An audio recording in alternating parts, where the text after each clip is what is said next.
Hello friends, welcome to our new another blog. তোমরা দেখছো বং blogger Abhik. আজকে হঠাৎই সকালবেলা ঠিক করলাম আমাদেরই বাড়ির কাছে উলুবেড়িয়া বাংলোতে একটু ঘুরে আসি। তো আমরা সেই উদ্দেশ্যেই বেরিয়ে পড়লাম বাংলো যাবার পথে। উলুবেড়িয়া বাংলো হচ্ছে আরও একটি আলাদা পিকনিক স্পট। এই পিকনিক স্পটটা সত্যি খুব জনপ্রিয়। অনেক দূর দূরান্ত থেকে এখানে লোকজন আসে। জানুয়ারি মাসের 25 তারিখ থেকে আপ টু 31 জানুয়ারি পর্যন্ত এখানে প্রচুর লোকজনের ভিড় থাকে। আর তোমরা যেতে যেতে দেখতে পাচ্ছ বন্দে ভারত চলে যাচ্ছে তার গন্তব্যস্থলে, আর আমরা চলেছি আমাদের গন্তব্যস্থল উলুবেড়িয়া বাংলো। তো বাংলোয় যেতে গেলে তোমাদেরকে কি কি করতে হবে সমস্ত ইনফরমেশন আমরা এই ভিডিওতে দিতে থাকবো। প্লিজ তোমরা ভিডিওটা স্কিপ না করে কন্টিনিউ করতে থাকো।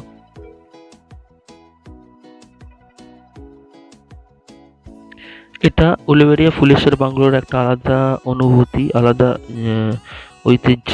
সামনে তোমার ভাগীরথী নদী, জাহাজ যাচ্ছে, তার সঙ্গে সঙ্গে মাঠের মধ্যে পিকনিক করা, এর মজাটাই আলাদা। জাহাজ যাচ্ছে, জাহাজের ঢেউটা দেখো।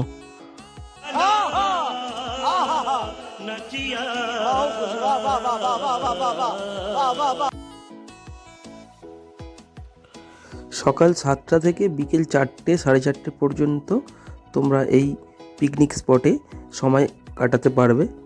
তো বিকেল 4টে, 4:30 পর্যন্তই অ্যালটমেন্ট হয়ে থাকে। তারপর আস্তে আস্তে করে সবাইকে এখান থেকে বেরিয়ে যেতে হয়। আচ্ছা,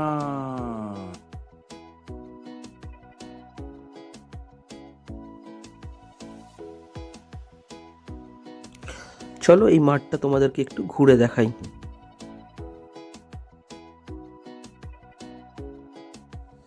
যারা কলকাতার দিক থেকে আসবে তাদের উদ্দেশ্যে বলি, তোমরা যদি হাওড়া থেকে ট্রেনে ওঠো, তো হাওড়া থেকে যে কোনো ট্রেন শুধু আমতার লোকাল বাদ দিয়ে তোমরা ফুলেশ্বর স্টেশনে নেমে টোটোর মাধ্যমে ওখান থেকে ফুলেশ্বর স্টেশন থেকে 5 মিনিটের পথ টোটো করে তোমরা এই বাংলোয় এসে পৌঁছাতে পারো।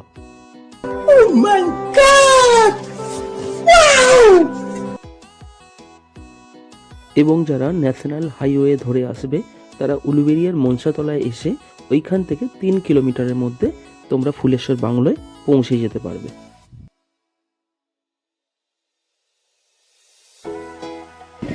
এটা হলো ফুলেশ্বর বাংলো। এটা একটা খুব ভালো বড় পিকনিক স্পট। তো তোমাদেরকে পুরো ইনফরমেশন আমরা দিতে থাকছি এই ভিডিওতে। কন্টিনিউ ভিডিওটা দেখতে থাকো।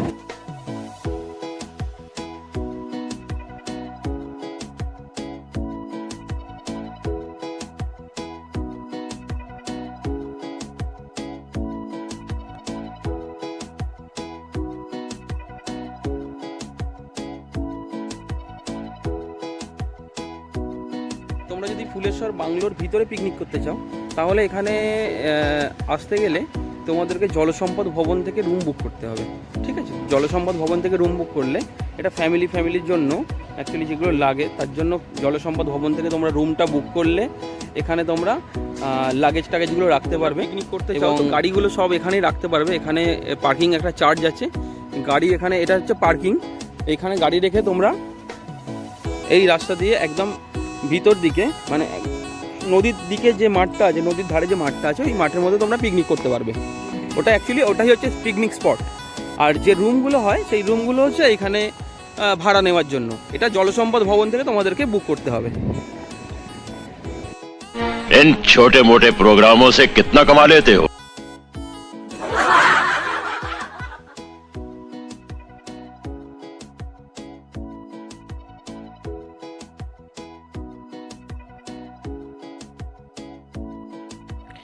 এই শীতের মরশুমে ডেফিনেটলি তোমাদেরকে ভালো লাগবে জায়গাটা।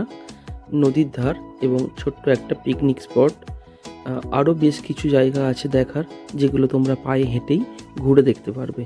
তো আমি আশা করব তোমরা অবশ্যই এখানে আসবে এবং জায়গাটা পরিদর্শন করবে বা ঘুরে দেখবে।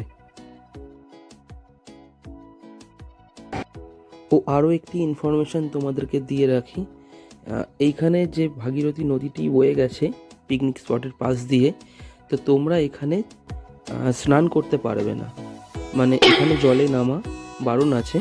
তো একদিনে সময় কাটাবার জন্য এই ফুলেশ্বর বাংলো পিকনিক স্পটটা সত্যি খুব ভালো। তোমরা আসো এবং এসে এখানে পিকনিক করে যাও। এবং আমার এই চ্যানেলটি যারা এখনও পর্যন্ত সাবস্ক্রাইব করনি তাদেরকে রিকোয়েস্ট করবো প্লিজ চ্যানেলটি সাবস্ক্রাইব করে এবং পাশে থাকা বেল আইকনটি প্রেস করে দিও। Thanks for the watching. দেখা হচ্ছে পরের কোনো ভিডিওতে।